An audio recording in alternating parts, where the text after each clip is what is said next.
നമസ്കാരം. ഞാൻ പൂവച്ചൽ ജില്ലാ ഡിവിഷനിലെ തിരുവനന്തപുരം ജില്ലാ പഞ്ചായത്തിൽ പൂവച്ചൽ ജില്ലാ ഡിവിഷനിലെ സ്ഥാനാർത്ഥിയാണ്. അപ്പോൾ ഇത് ഓരോ വാർഡുകളായിട്ട് നമ്മുടെ വാർഡ് സ്ഥാനാർത്ഥികൾക്കൊപ്പം ഭവന സന്ദർശനം സ്റ്റാർട്ട് ചെയ്യുകയാണ്. അപ്പോൾ ഭവന സന്ദർശനം സ്റ്റാർട്ട് ചെയ്ത് ഏകദേശം 40ഓളം വാർഡുകളാണ് നമ്മുടെ പൂവച്ചൽ ജില്ലാ ഡിവിഷൻ. കാട്ടാക്കട പഞ്ചായത്ത് പൂർണ്ണമായിട്ടും ഉള്ള ഒരു ഡിവിഷനാണ്. കൂടാതെ നമ്മുടെ തൊട്ടടുത്തുള്ള പൂവച്ചൽ പഞ്ചായത്തിലെ 16ഓളം വാർഡുകളും ഉൾപ്പെടുന്നു. അപ്പോൾ എല്ലാ വാർഡുകളിലും എത്തിച്ചേരേണ്ടതായിട്ടുണ്ട്. പരമാവധി എല്ലാ പ്രവർത്തകരെയും കണ്ട് വോട്ട് അഭ്യർത്ഥിക്കണമെന്നുള്ളതാണ് എൻ്റെ ആഗ്രഹം. എന്തായാലും 10-20 വർഷമായിട്ടുള്ള പൊതുപ്രവർത്തനത്തിൽ ചെറുപ്പത്തിൽ തുടങ്ങിയ ഒരു പൊതുപ്രവർത്തനമാണ്.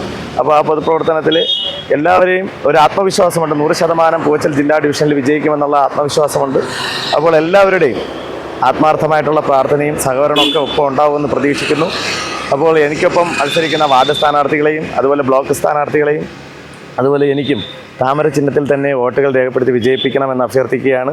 ഞാൻ കേരള കാമരാജ് കോൺഗ്രസ് എന്ന് പറയുന്ന രാഷ്ട്രീയ പ്രസ്ഥാനത്തിൻ്റെ സംസ്ഥാന സംഘടനാ സെക്രട്ടറിയാണ്. ഇത് നിലവിലെ NDAയുടെ ഘടകകക്ഷിയാണ്. അപ്പോൾ നമ്മൾ NDA സ്വതന്ത്ര സ്ഥാനാർത്ഥിയായി താമര ചിഹ്നത്തിലാണ് മത്സരിക്കുന്നത്.